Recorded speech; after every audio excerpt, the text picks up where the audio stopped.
¿Qué tal? Bienvenidos a todos los seguidores y seguidoras del grupo multimedia de Comunicación La Cerca. Comenzamos una nueva semana, esta de julio, con un encuentro digital. Esta vez nuestro protagonista va a ser el secretario general de UGT en Castilla-La Mancha, Carlos Pedrosa. Lo tenemos ya en nuestro plató. Bienvenido, buenos días. ¿Qué tal? Buenos días. Muchas gracias, lo primero, por acompañarnos aquí esta Gracias mañana a de La Cerca. julio, con calorcillo. Sí, lo normal, un poco más. Lo normal. Muy bien. Tenemos que comenzar con la noticia del día. Parece ser que las negociaciones para ese pacto de investidura de Pedro Sánchez con Podemos se han roto. ¿Cómo valora UGT y usted como secretario general esta noticia? Bueno, pues más bien yo como secretario general, porque UGT no se ha pronunciado todavía. La verdad es que es una noticia de impacto. Yo creo que todavía es pronto para sacar conclusiones, pero creo que más allá de incidir en la idea de que los partidos políticos, también el que sustenta al gobierno en funciones, nos están sometiendo desde las pasadas generales, y yo me iría a algunos años antes, más a tacticismos que no están aportando soluciones. Pero vamos a ver, yo espero que la sensatez cunda en estos próximos días. Espero que haya acuerdos que posibiliten un gobierno, y espero que esos acuerdos, el gobierno que posibiliten, pues sea lo más estable posible, y si es posible, ya para completar la tarta, pues que sea un gobierno de izquierdas, ¿no? Pero es cierto que con las declaraciones del presidente en funciones esta mañana nos alejamos un poco más de las soluciones que necesita el país. ¿Qué supondría una nueva convocatoria de nuevo electoral para, creo que el mes de noviembre, octubre? Pues sin hacerle ascos a votar, que siempre está bien en una democracia, de momento lo que significa es más inestabilidad política. Y en el terreno de lo práctico, pues mire usted, ahora mismo conocíamos hace unos días que en el Ministerio de Hacienda hay 5.000 millones de euros paralizados a que haya gobierno, haya presupuestos y una fórmula legal para que esos 5.000 millones vayan a las comunidades autónomas.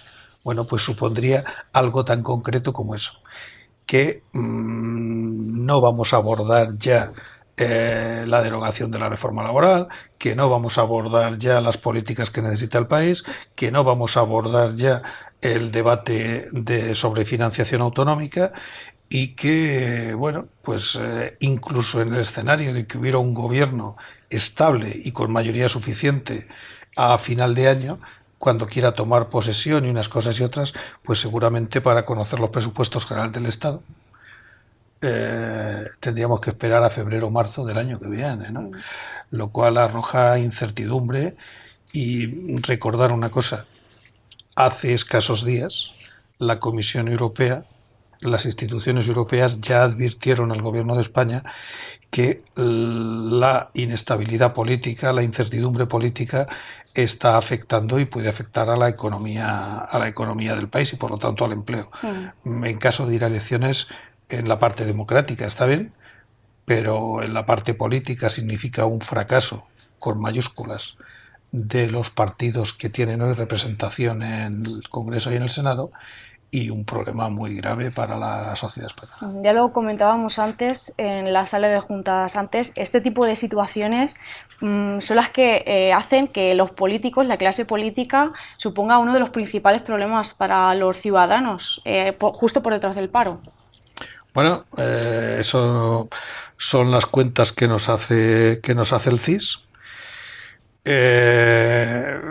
Este tipo de problemas alejan más a la clase política de los ciudadanos, alejan más a la clase política de aquellos ciudadanos y ciudadanas que peor lo están pasando, y en términos generales arroja una incertidumbre sobre el país que genera un problema. Además, yo señalaría una cosa de cara al paso que ha dado hoy el presidente Sánchez, ¿no? Cuando la izquierda se desune, cuando la izquierda se pelea, sube la abstención y la derecha se une. O sea que en términos de estrategia, a mí me parece un gesto no excesivamente responsable, que evidentemente parece destinado a presionar a ese proceso de consulta interna de Unidas Podemos, pero que genera desazón y desconfianza de los ciudadanos hacia la clase política. Aquí en Castilla-La Mancha ya tenemos configurado el gobierno regional de cara a los próximos 4 años. García Page tiene mayoría absoluta. ¿Cómo valora UGT esta mayoría absoluta y qué puede vaticinar de cara a estos próximos 4 años que se presentan? Bueno, pues ahí también tenemos incertidumbres, ¿no? Primero, se ha configurado el gobierno con algunas novedades de gran importancia, sobre todo con la creación de una Consejería de Igualdad, una Consejería de Desarrollo Sostenible, de Medio Ambiente. Nos parecen pasos fundamentales, pero bueno, vamos a ver cómo nos manejamos y cómo nos entendemos los que suspiramos por mejoras en el diálogo social y una sociedad más participativa en nuestra comunidad autónoma con un gobierno en mayoría absoluta. Es decir, el gobierno estos 4 años era un gobierno de coalición, un gobierno entre Podemos y el Partido Socialista, y yo no sé cuál va a ser el comportamiento respecto a los sindicatos, a los trabajadores de este nuevo Ejecutivo. Lo iremos descubriendo sin duda en las próximas semanas. Yo creo que está todo por escribir, pero sí que hay una certeza, no solo en Castilla-La Mancha, en mi opinión, ¿no?, en toda España, y es que lo más estable y lo más positivo para los españoles lo estamos recibiendo de los gobiernos de las comunidades autónomas y de los gobiernos de los ayuntamientos ante la inestabilidad política en el gobierno del Estado, ¿no? A partir de ahí, los nubarrones para Castilla-La Mancha y para el resto de comunidades autónomas, también para los municipios, vienen de la situación de la política nacional. Precisamente aquí en Albacete, en un acto que tuvo justo antes de que García Page fuera investido presidente de Castilla-La Mancha, el presidente ahora avanzaba a una reunión para el próximo 17 de julio, tengo entendido, con los sindicatos para reeditar ese pacto por la recuperación económica de Castilla-La Mancha. Antes de pasar a valorar el decálogo que UGT va a presentar en esa reunión, ¿cuál ha sido el impacto real de ese pacto estos años atrás?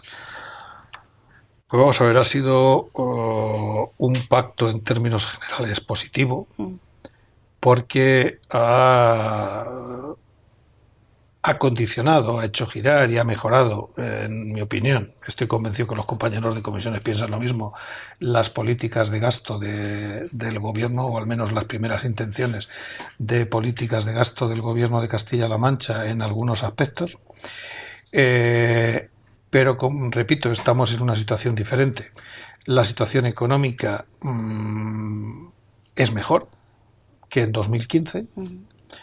La situación presupuestaria de las administraciones autonómicas debe mejorar y tenemos un gobierno que ya no depende de terceros a la hora de tomar decisiones. Por lo tanto, el grado de exigencia de los que nos sentamos en los procesos de diálogo social con el Ejecutivo tiene que ir también en esa dirección, ¿no? Ser más potente. De momento, yo esta primera reunión, yo creo que se ha magnificado, ¿no? Es una primera reunión donde sencillamente se firmará casi con toda seguridad un documento que es el punto de partida, el inicio de un proceso de diálogo social que se extenderá como mínimo a lo largo de todo lo que queda de este año, seguramente parte del que viene, y en el que tendremos que incidir, al menos la UGT quiere incidir en torno a ese decálogo que presentamos el otro día. ¿En qué se ha basado UGT para elaborar ese decálogo de medidas? Pues en las perentorias necesidades de la comunidad autónoma y de los ciudadanos en general y de las trabajadoras y trabajadores de forma más concreta, ¿no?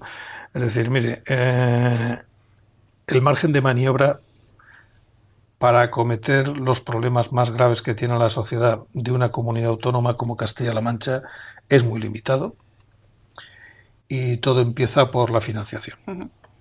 Es decir, nosotros no tenemos el sistema de financiación de Navarra o del País Vasco, sino que tenemos dependemos del sistema fiscal español y en una pequeña parte del margen de maniobra que en esto tienen competencia las comunidades autónomas. Por lo tanto, el primer punto de partida es la financiación autonómica y especialmente la financiación de forma más urgente, la financiación de la sanidad y la financiación de dependencia, donde junto con infraestructuras el Gobierno de España tiene, en opinión de UGT Castilla-La Mancha, una creciente deuda histórica con nuestra comunidad autónoma. Nosotros queremos ser socios del Gobierno para reclamar esto al Gobierno de España. Nosotros queremos estar al lado del Gobierno de la comunidad autónoma para reclamar imprescindibles mejoras en materia de financiación autonómica. A partir de ahí, el primer escenario que tenemos es que el Gobierno parece que de esto solo quiere hablar con los partidos políticos con representación en las Cortes. Asume el Ejecutivo de García Paje, por tanto, una responsabilidad sobre la que le pediremos cuentas, si lleva a buen puerto o no estos cambios en la financiación autonómica y en las deudas históricas que creemos que tiene la comunidad autónoma. Y posteriormente, después de hablar de financiación, después de hablar de dineros, hay que hablar de lo que queremos que se haga con esos dineros.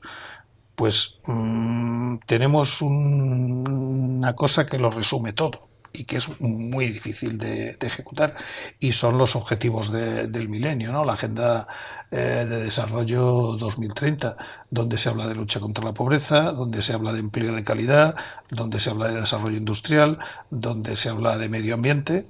Y por llevarlo a terrenos más concretos, pues mire, para hablar de medio ambiente y de agua en Castilla-La Mancha, tenemos que hablar de depuración, porque en Castilla-La Mancha tenemos una red de depuración insuficiente incluso en áreas muy sensibles como espacios protegidos.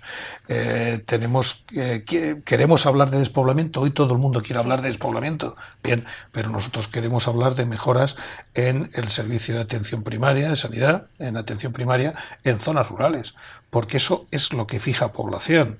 Queremos hablar de infraestructuras en zonas rurales, y para eso queremos hablar de cambios en los criterios de gasto, que creemos que ahora son excesivamente monolíticos, de los fondos de desarrollo rural en la comunidad autónoma, por ponerle algunos ejemplos. Financiación autonómica. Pedro Sánchez ya se comprometió ante la Comisión Europea a reformar ese sistema en esta legislatura, pero más o menos viendo la situación no sabemos qué va a pasar. Bueno, yo creo que en este país todo el mundo reconoce las dificultades de hablar de financiación autonómica debido al problema territorial que hay en España y que empieza por lo que se conoce como problema catalán. Yo creo que desde el principio esto se ha enfocado mal.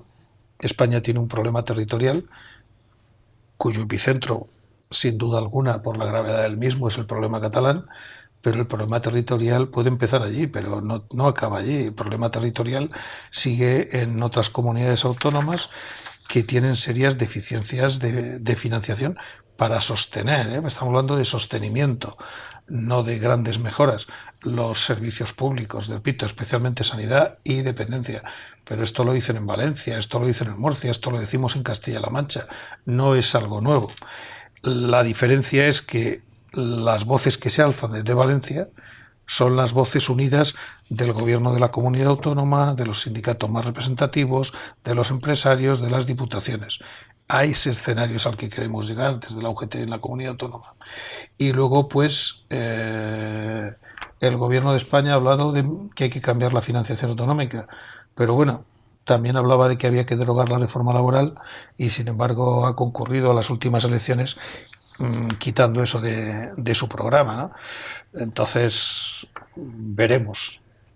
¿Cree que va a ser posible la derogación de la reforma laboral esta próxima legislatura? Mire, mi secretario general Pepe Álvarez decía hace poco que afrontar lo que quiere el Partido Socialista y el Gobierno en funciones de España de un nuevo Estatuto de los Trabajadores para el siglo XXI, en vez de afrontar la derogación, mi secretario general decía que a esa mesa acudiríamos los trabajadores, la representación legal de los trabajadores, en una situación de inferioridad, forzados por el impacto el desequilibrio que genera la reforma laboral del Partido Popular en las relaciones de fuerza entre trabajadores y empresarios. Eso es lo que dijo mi secretario general. Yo creo que lo que se cayó también es que el gobierno de España debiera pensar que acudir a esa negociación que quieren promover de un nuevo estatuto de los trabajadores para el siglo XXI, en la situación actual, con esa espada de Damocles de la reforma laboral del PP, podría generar una crispación social, tensionar las relaciones, que evidentemente a quien iba a perjudicar es al gobierno de España si esto se hace así. Nosotros queremos que se derogue la reforma laboral, nosotros queremos que se derogue la reforma de las pensiones. Lo que sí sabemos es que el PSOE hace un año decía esto y en su último programa electoral ha hecho desaparecer la derogación de la reforma laboral, lo dice una semana sí y otra también la ministra Calviño, y prefieren ir quitando los aspectos más lesivos de la actual situación, de esa reforma laboral. No nos parece lo más adecuado, pero si evidentemente se dan esos pasos, tampoco vamos a mirar para otro lado. El empleo también está incluido en este decálogo de medidas para mejorar Castilla-La Mancha por parte de UGT. Aquí concretamente Castilla-La Mancha hay alrededor de 166.000, algo más, de desempleados. Sin duda uno de los objetivos a solucionar o intentar solventar de cara a la próxima legislatura. El otro día me llamaba la atención una compañera suya de otro medio, de una radio, y me decía algo así como: no han colocado ustedes el empleo en primer lugar del decálogo. Y yo le decía: no, es que antes que el empleo está el desarrollo industrial, es que antes que el empleo está la financiación autonómica que nos permita mejorar las políticas activas y modernizar los servicios públicos de empleo de la comunidad autónoma para hacerlos más eficaces, porque el empleo no se genera por generación espontánea, no, por desgracia no es así. Para generar empleo hay que generar infraestructuras, hay que generar tejido productivo y hay que mejorar la cualificación de trabajadores y trabajadoras para poder acceder a las necesidades de las empresas, ¿no? No se le pueden hacer trampas al solitario en materia de empleo y es una cosa demasiado seria como para frivolizar con ella. Al respecto del empleo, el 2 de julio, tras conocer los datos del paro de este mes, UGT en nota de prensa apreciaba la bajada del paro, pero llamaba la atención sobre una posible ralentización. En julio de este año el paro descendió un 2,8%, 2,28% en Castilla-La Mancha con respecto al mes anterior, mientras que el año pasado la bajada en estas fechas fue del 3,43%. Ralentización absoluta. Pues vamos a ver. A los 2 o 3 días, y me alegro, vino la Comisión Europea a quitarnos algo de razón, mejorando las perspectivas económicas para España de crecimiento económico para este año y el que viene. Pero la realidad es que, sin querer ser pesimista, porque nadie quiere serlo, porque nadie quiere detraer confianza en el sistema económico, las señales que tenemos sobre todo el sector industrial en países importadores netos de España, ¿no? Como Alemania, Bélgica, Francia, etcétera, no son positivas. Las noticias que nos llegan de sectores industriales tan importantes en este país como es el sector del automóvil y todo el entorno que ahí sí que nos afecta bastante de empresas auxiliares de este sector. No son especialmente positivas, al contrario. Entonces sí que eso nos genera dudas. La economía española es una economía muy dependiente. Es una economía que lo que nos ha ayudado a partir de 2015 a mejorar en materia económica y en materia de empleo han sido los incentivos del Banco Central Europeo, sobre todo, ¿no? Los vientos de cola provenientes de la Unión Europea comprando deuda de las empresas, comprando deuda de los estados, ¿no? Entonces, esa volatilidad, la situación de incertidumbre que genera las políticas y los enfrentamientos comerciales que abandera sobre todo Estados Unidos y China. Es decir, eso hace que seamos precavidos, ¿no? A la hora de hacer previsiones en materia de economía y sobre todo de empleo. Yo espero que esto cambie y que sobre todo la incertidumbre política en la que vivimos sumidos, no porque ahora vaya a haber nuevas elecciones o no, que ya veremos, sino es que venimos así desde 2015, ya 4 años, ¿no? Es decir, hace 10 años, que ya pasados, que empezó la recesión, 2007-2008, y la mitad de esos años, además, en España, estamos sumidos, desde 2015, en una situación de incertidumbre política, de inestabilidad política y social. Entonces, oye, parece que hay ya demasiada gente, sobre todo en el mundo de la política, empeñados en que nos estrellemos. Y eso, lógicamente, es lo que reflejábamos en esa nota, intentando llamar la atención y señalando a que hay que espabilar. También advertían, ya me refiero al mes anterior, al mes de mayo, que el 93% de los contratos firmados en este mes fueron temporales. También algo contra lo que hay que luchar. Bueno, vamos a ver. En España se han hecho 2 reformas laborales en plena crisis económica y en plena recesión. Una la de 2010 de Zapatero, otra la de 2012 de Mariano Rajoy. Ambas reformas laborales, especialmente la de 2012 del Partido Popular, eran reformas destinadas a precarizar el empleo. Es decir, a coger un empleo y trocearlo en 2 o 3 empleos, y coger un salario y trocearlo en 2 o 3 salarios. Eso significa que la temporalidad campa a sus anchas. Eso significa que los salarios bajos campan a sus anchas. Eso significa que el consumo, mientras esto ha sido así, pues ha caído. Y eso significa pues una precarización de la vida de la gente. Y eso no lo dicen mes a mes las estadísticas del paro, no lo dice la encuesta de población activa cada trimestre. Y señalando a los políticos y a las políticas que se están haciendo en este país de forma más contundente, para que no lo diga siempre la UGT o el secretario general de la UGT, pues lo ha dicho Cáritas en su último informe que ha hecho la Fundación FOESA hace unas escasas semanas, ¿no?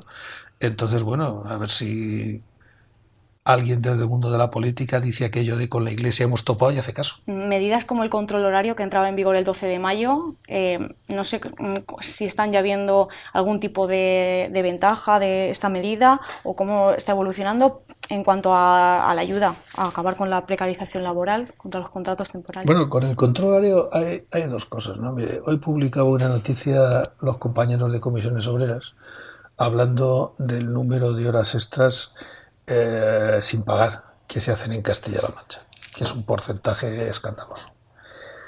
El control horario está destinado a eso. Pero a mí me llama la atención poderosísimamente la reacción que ha tenido la patronal de la comunidad autónoma, visceral. Yo entiendo que el Ministerio puede haber pecado de improvisación, que al Ministerio se le podrá decir que probablemente habría que haber hecho una campaña informativa en todos los sectores de forma previa, muy potente, para que la gente lo entendiera. No, es que estamos encontrando resistencias en las empresas para cumplir la ley, para hacer que el control horario sea una realidad. Mire, yo me pregunto, si las patronales de este país, si los partidos políticos y los gobiernos de todo ámbito en este país son conscientes de que en España tenemos titulados universitarios, pues creo que somos el segundo o tercero país de la Unión Europea con más titulados universitarios con sueldos más bajos sin paro.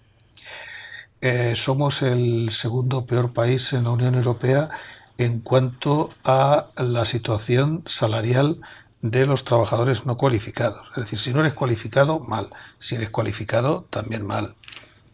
Tenemos un crecimiento de la desigualdad y del riesgo de pobreza y de exclusión social de los más altos de la Unión Europea. Y dentro de España, esa estadística general maquilla en cierto modo los resultados, porque comunidades autónomas de la parte más lejana a los Pirineos, ¿no?, más cercana al norte de África, Andalucía, Extremadura, Castilla-La Mancha, Murcia, los dos archipiélagos, etcétera, la gente aquí no puede hacer un proyecto de vida.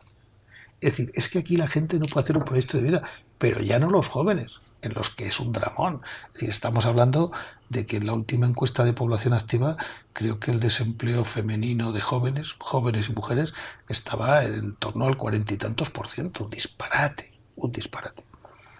Es decir, es que la gente no puede hacer un proyecto de vida. La gente no puede ser feliz. La gente no tiene por qué sonreír ni una vez al cabo del mes. ¿Hay alguien consciente en este país de eso? Yo creo que no.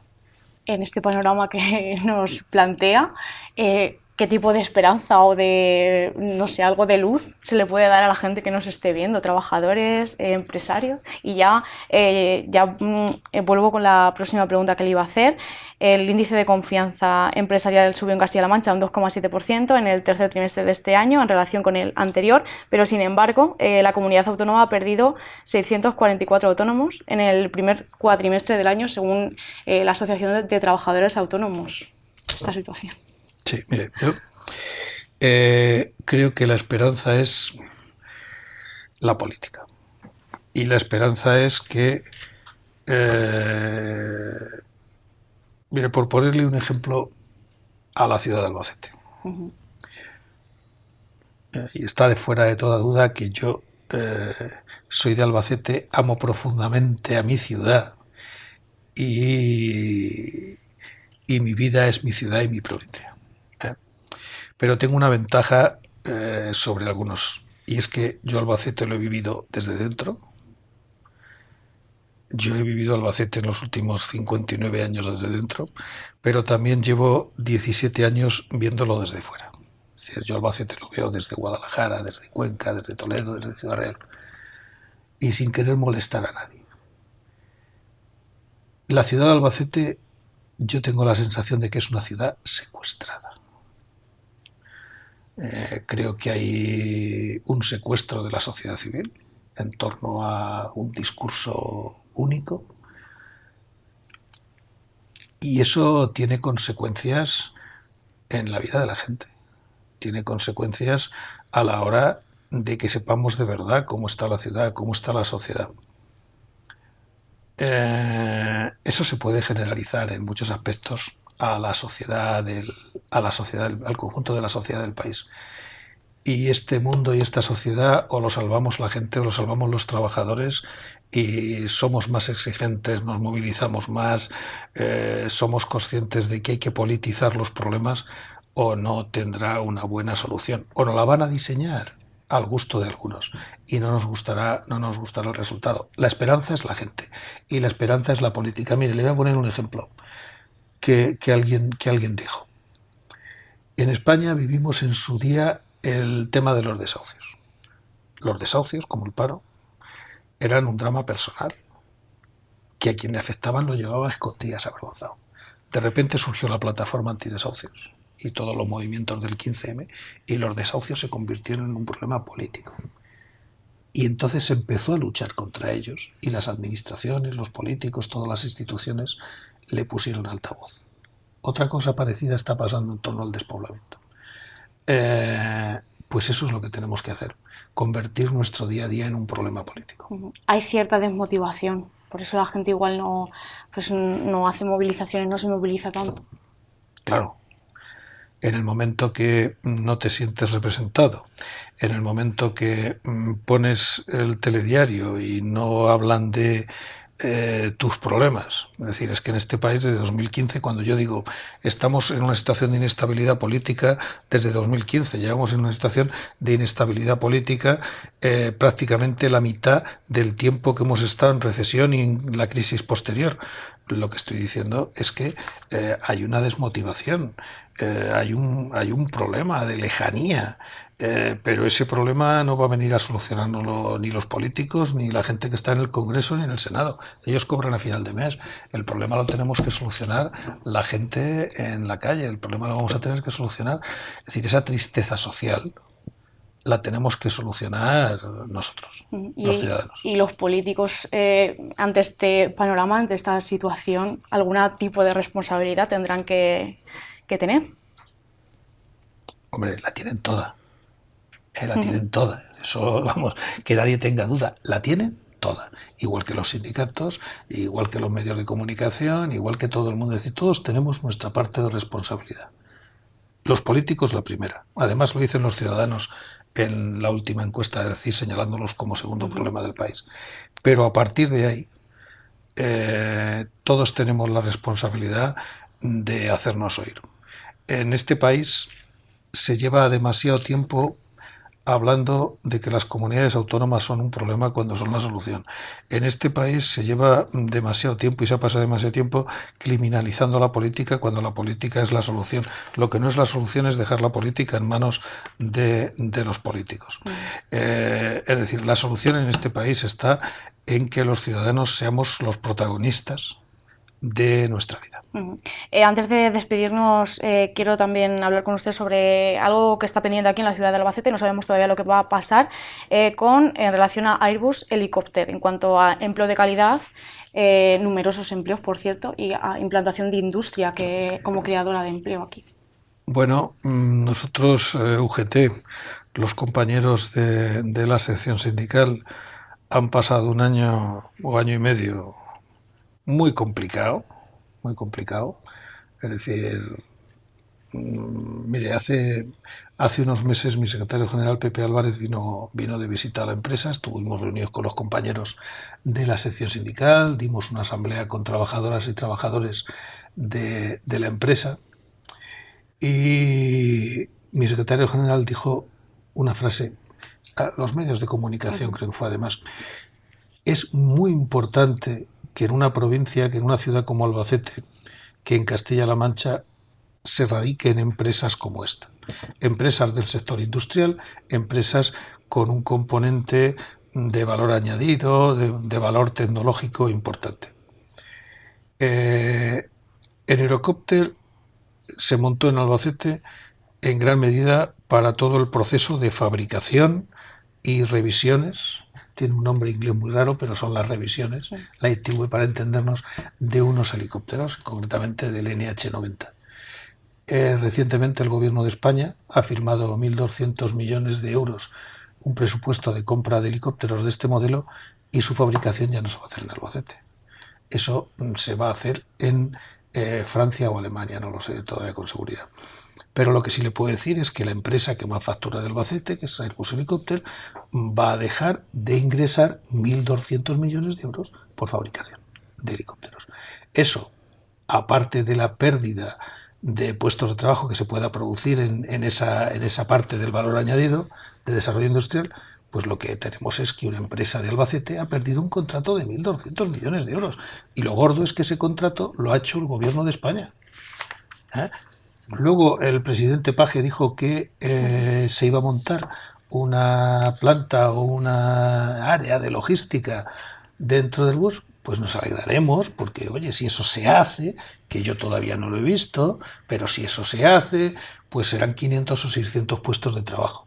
Eso sí, serán ni mileuristas, serán temporales, serán parciales, serán con cargas de trabajo exageradas y evidentemente no tendrá el valor ni de facturación ni de empleo de alta tecnología muy cualificado que tendría el otro escenario. Pues Carlos Pedrosa, muchas gracias por acompañarnos esta mañana de lunes aquí en el Grupo Multimedia de Comunicación La Cerca. Que pase buen verano, nos seguimos viendo por aquí. Cuando ustedes quieran. Gracias. Y a ustedes también gracias por acompañarnos esta mañana de lunes, que ha tenido como protagonista principal al secretario general de UGT Castilla-La Mancha, Carlos Pedrosa. Hasta la próxima.